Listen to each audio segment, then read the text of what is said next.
Hola. Muy buenas tardes. Me gustaría empezar en español.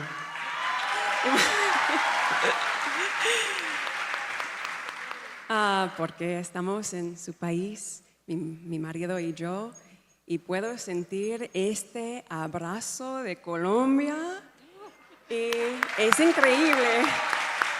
Entonces, gracias, muchas gracias, porque la cultura, la historia, todo estaba como un sueño, este viaje.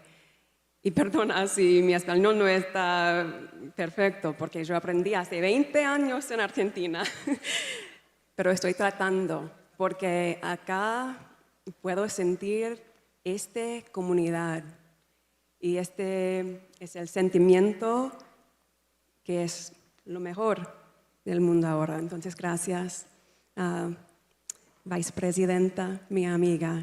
Muchas gracias.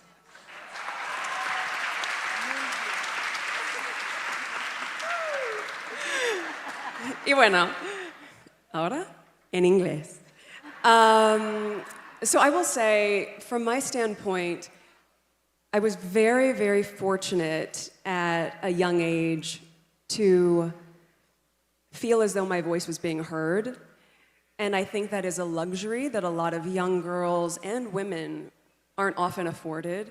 I was 11 years old, and you may know the story. I had seen a commercial that I felt was sexist, and I wrote a letter, several letters about it, and the commercial was changed. When you're 11 years old, and you realize very quickly that your small voice can have a very large impact, I think it creates the framework to feel empowered to use your voice because you know you're being listened to. It doesn't ever feel good to use your voice and no one hears you. That's not ideal.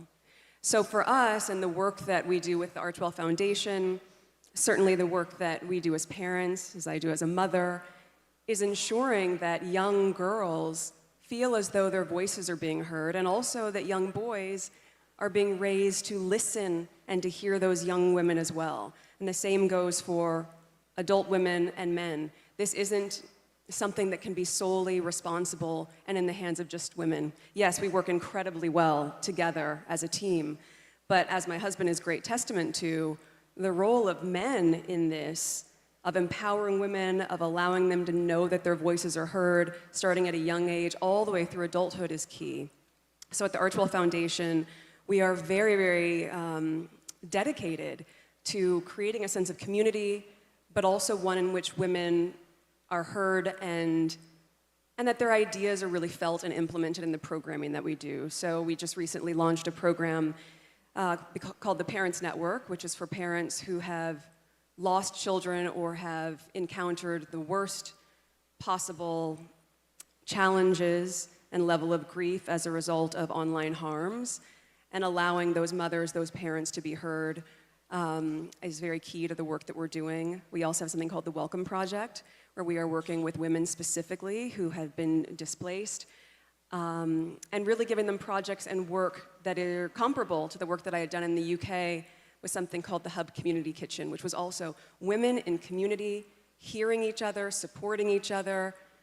You know, you might be cooking together, you might be doing a craft together, but what are you doing at the same time? You're working on your mental health, your emotional healing, you're working towards supporting each other with microfinance and business building and partnership.